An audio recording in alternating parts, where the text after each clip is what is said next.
जय माता की। आपने देखा होगा कि जब एक बच्चा पैदा होता है तो पहला शब्द वो ओम बोलता है और बिना ओम बोले वो इस सृष्टि में कोई दूसरा शब्द बोल ही नहीं सकता, चाहे कोई भी हो। इस सृष्टि की उत्पत्ति में जो पहला आ है वो ओम बनाकर तभी दूसरा शब्द परिभाषित होता है।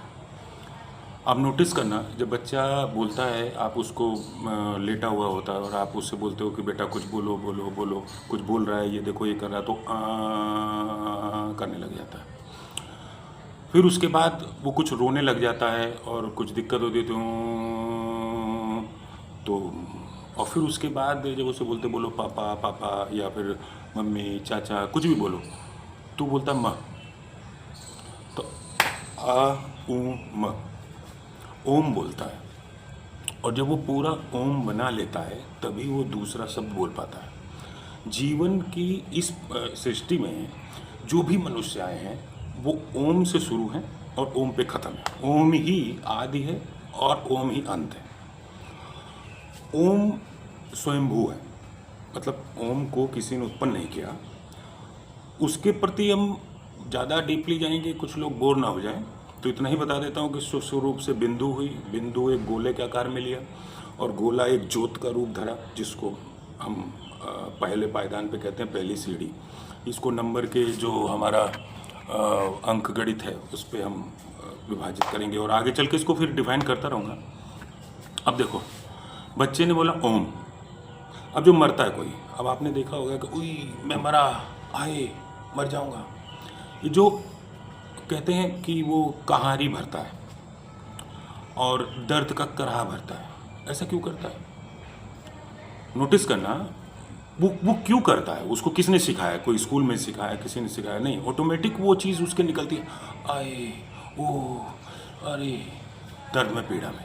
लेकिन इस तरह की साउंड ये ऑटोमेटिक उत्पन्न होती है, स्वयंभू है, ओम है वो।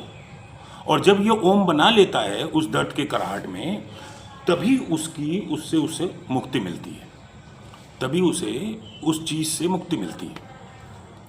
तो सृष्टि की उत्पत्ति ओम से हुई। अब देखो, ओम में भी ट्राइन कनेक्शन है, जैसे कि जीरो है, जीरो से एक बना, जैसे ज्योत के रूप में खड़ी हुई ज्योत एक नंबर में बनी, और ज्योत से फिर ज्योतिर्लिंग बनी। और कुछ लोगों की भ्रामिक है कि वो लिंग विंग, उस पर भी मैं बोलूँगा। वैसे मैंने 10 साल पहले एक वीडियो में या इसी में पोस्ट में ही मैंने डाल रखा है। अब देखो, दो पायदान पे खड़ा किया, धूप छाँव सुख दुख और दिन रात और जीवन मरण। तो ट्राइन शक्ति ब्रह्मा विष्णु महेश उन्होंने बनाया, और ट्राइन शक्ति सरस्वती लक्ष्मी और गौरी उन्होंने एक चीज़ को चलायमान गतिमान किया और 4 पायदान पे खड़ा कर दिया, 4 पिलर, और धर्म अर्थ काम और मोक्ष, साम दाम दंड भेद, यानी 4 पड़ाव आपके चलने हैं। उसी 4 पड़ाव को 3-3 भाग में विभाजित किया, तो 4 3 12 बन गए, 12 भाव बन गए, 12 पड़ाव हो गए, और 12 नियम 108, इसलिए 108 का मंत्र का जाप किया जाता है। इसको अगर और डीपली जानना होगा, आप लोग कमेंट दीजिएगा। अभी फ़िलहाल तो मेरे से जो क्वेश्चन किए गए थे कि ओम के बारे में थोड़ा सा आप रहस्य दीजिए, और ये अल्लाह और ओम और इन दोनों में क्या वो समानताएं असमानताएं हैं, क्या है। तो मैं आपसे बस इतना ही कहूँगा कि आज जो है वो ब्रह्मा है, यानी इस जीवन की जो क्रिएटिविटी है, क्रिएशन है, जो बनावट है, उस सब का कारक ब्रह्मा हो गया। ऊ जो है, यानी हम दर्द से करा रहे, हमारी पीड़ा को हरने वाला और हमारी दुख दर्द में कोई मदद करने वाला पालनहार जो है वो विष्णु है। और माँ जो है वो माँ शब्द से क्यों, ही मान चंद्रा से भगवान शिव। अब माँ का रूप उनको क्यों धर दिया गया? देखो, सूर्य नारायण दे दिया गया विष्णु जी को, उनके पीछे आपने देखा होगा सूर्य चल रहा है, और चंद्रा शिव दे दिया गया, उनके सर पे देखा होगा चंद्र। अब आप बोलो नारायण है और शिव है, कहाँ मिलेंगे, कौन से दरवाजे मिलेंगे? अरे भैया, सामने सामने सूर्य दिख रहे हैं, आप सूर्य पे जल दो, वो सूर्य नारायण है, वही रास्ता है, हमको वहीं जाना है। तो भैया वहाँ तो जाएंगे, मर जाएंगे। अरे मरेगा आपका शरीर, क्योंकि यहाँ से लिया, ये कस्टम ऑफिसर बैठा हुआ वहाँ पे, आपकी आत्मा को ना जला सकता है ना कोई मार सकता है। तो जब आप जाएंगे वहाँ पर, तो वहाँ पर क्या होगा, आप अपनी बॉडी छोड़ देंगे, आपकी आत्मा वहाँ चली जाएगी। तो सूर्य नारायण पे मिल गए। तो तो शिव जो चंद्रमा है, देखो माँ का स्वरूप धर दिया, गुरु का स्वरूप धर दिया। एक माँ ही ज्ञान प्रदान करती है। माँ कितना बड़ा अभिनय निभाती है एक बालक के जीवन में। अब सोचो, और प्यार से आप आए, रात को भाई थक गए हो, कोई कुछ कर गया, सर पे किसी ने हल्का सा दबा दिया, हल्का सा नवरत्न ठोक दिया, हल्का सा मालिश कर दी, मसाज कर दिया, और आप प्यारी निद्रा में सो गए। चंद्रासी में चंद्र और मन का कारक, मन सो जाता। देखो ग्रह में, यानी अगर ज्योतिष एस्ट्रो विज्ञान लिया जाए और अंक ज्योतिष लिया जाए, देखो सबका ट्राइन कनेक्शन बनता है। ठीक है, मैं ज़्यादा भटकाऊंगा नहीं और ज़्यादा आपको उसमें नहीं ले जाऊंगा। अब आ जाओ ओम पे। देखो कोई मंत्र शुरू होता है तो ओम से ही शुरू होता है और ओम पे ही खत्म होता है। और आदि और अंत क्यों कहते हैं? क्योंकि उनका कोई ना आदि है ना कोई अंत है, और आदि भी है और अंत भी है, उन्हीं से शुरू है उन्हीं पे खत्म है, और ना और अनादि भी है और अनंत भी है, यानी उनका ना कोई शुरुआत है और ना कोई खत्म है। वक्त, ये जो सर्कल है जीरो जो हम शुरू हुए हैं, इसी सर्कल में राउंड राउंड राउंड घूमना है। हम अपने कर्म में जिस लक्ष्य के प्रति आए हैं हम उसको कर लें। हमारे साथ सबसे बड़ी दुविधा क्या है कि हमारे पास 3 पायदान मिलेंगे, मोह, माया और लालसा। अब मोह और माया और लालसा, इन तीनों से बच के छोड़ के रह लो, नहीं भाई, जिंदा नहीं रह सकते। आप इन तीनों में पढ़कर, इन तीनों में घुसकर, यानी सम्मानित होने के लिए भी अपमानित के राह से गुजरना पड़ेगा। अब शिक्षा देखो कितना अपमानित होती है। विद्वान हमेशा दूसरे के सामने पहले अपमानित होता है, बाद में उसको सम्मान किया जाता है कि भाई तेरे अंदर जो कला है वो एक ना एक दिन कोई पहचान लेगा। तो ये तो, और कोई नेता बने चाहे कोई किसी पद पे बैठे, पहले उसका अपमान होगा, पहले तिरस्कार होगा, मंच पे खड़ा होगा तो उसको डर लगेगा, कई लोग हंसेंगे, मुस्की मारेंगे। बाद में जब वो राग पकड़ता है, गीत पढ़ता है, तो मंच पे फिर तालियों का गड़गड़ाहट बजने लग जाती है। तो यानी जो पहले जो उत्पत्ति है वो हमेशा नेगेटिव हुई है। जब समुद्र मंथन मंदराचल पर्वत हुआ, देखिए गोल गोल सब कुछ है, राउंड राउंड है, तो पहले क्लॉकवाइज फिर anti clockwise, clockwise anti clockwise. कछुए में भेष में विष्णु जी बैठ गए, उसके बाद मंदराचल पर्वत, एक तरफ देवता एक तरफ राक्षस। अब दोनों मथ रहे, अब दोनों मथ रहे। मैं इधर उधर इसलिए देखता हूँ कि भाई मेरी आंखें मेरे को प्रॉब्लम करती हैं, खुद की शक्ति को काटती हैं। तो देखो दोनों मथ रहे। अब मथते वक्त सबसे पहले क्या निकला? अमृत निकल जाता तो मंथन रुक जाता। पहले निकला विष, फिर निकला अमृत। तो ओम करके शिव ने क्या किया? आप यकीन मानो, एक बार इस मंत्र को बड़े प्यार से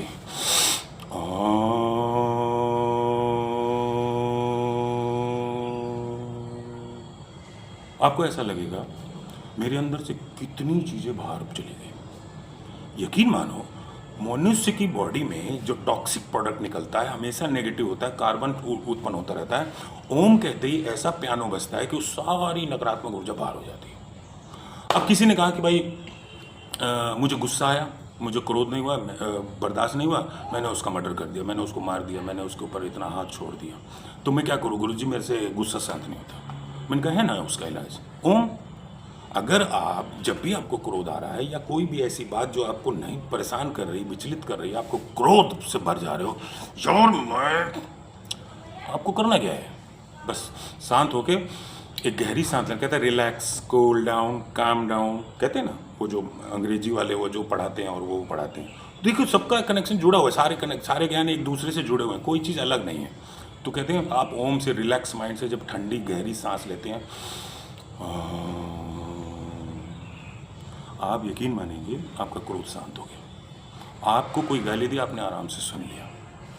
ये आपके साथ एक बड़ी विडंबना है कि राम भी सबसे ज़्यादा अपमानित हुए और श्री कृष्ण से ज़्यादा अपमानित कोई नहीं हुआ। अगर मैं आपसे कहूँ कि राम और सीता की मूर्ति की कितनी भी पूजा कर लो कभी प्रसन्न नहीं होगे, अभी हैरान हो जाओगे आप। लेकिन इस बात को मैं खोदूंगा, लंबा है और इस पर कई उंगलियां उड़ जाएंगी, कई लोग फिर उल्टा सीधा बोलने लग जाएंगे, क्योंकि ज्ञान अधूरा है। अगर ज्ञान पूर्ण ना मिला तो वो फिर विनाश का रूप धर लेता है।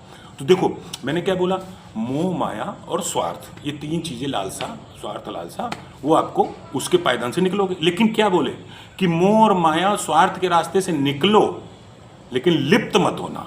कीचड़ के राह से जाओ, कमल तोड़ना। कीचड़ में घुस के लिप्त होकर उसी में फंस मत जाना, नहीं तो दलदल में मर जाओगे।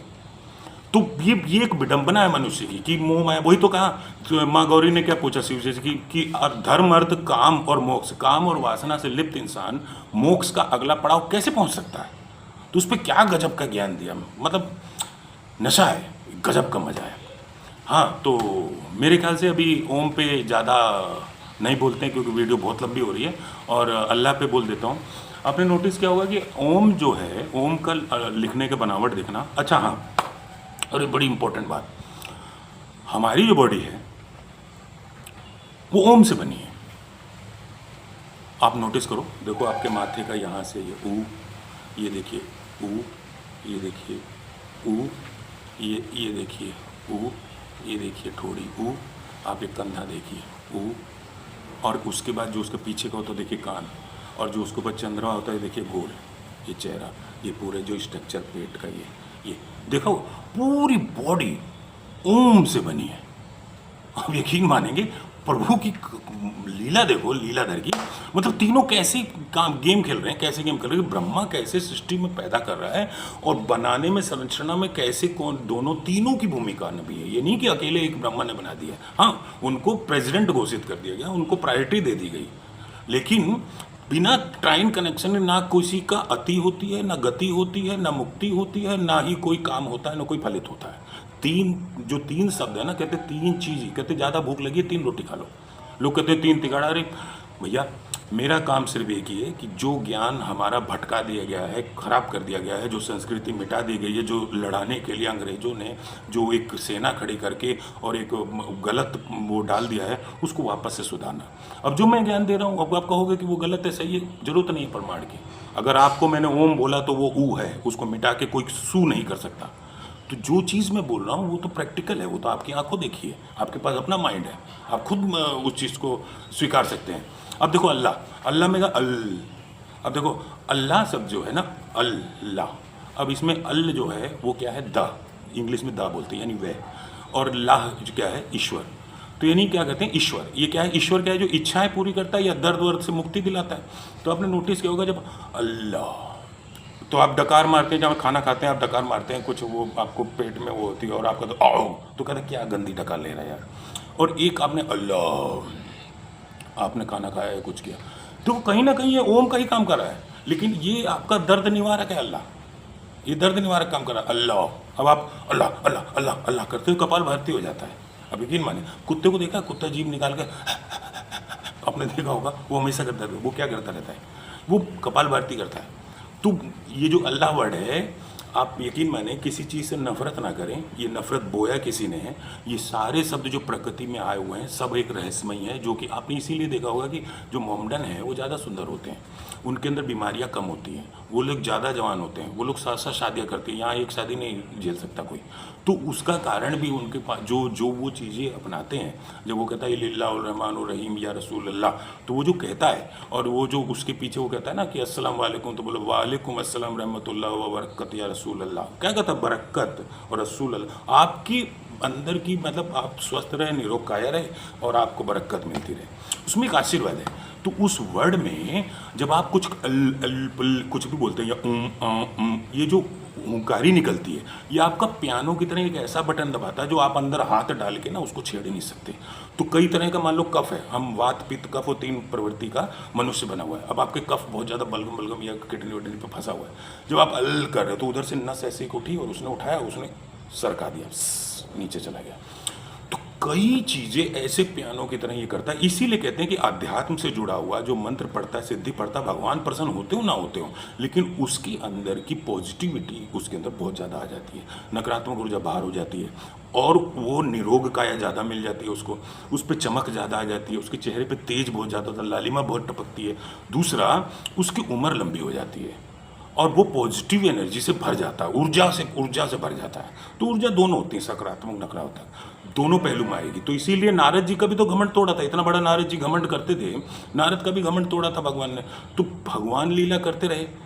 तो फिलहाल मैं इतने में ही अपने शब्दों को विराम दूंगा, और मैं आशा करता हूँ कि आप लोग अगर मेरे पोस्ट को शेयर करेंगे तो मेरे लिए यही एक दक्षिणा और मेरा सम्मान होगा। जय सिया राम।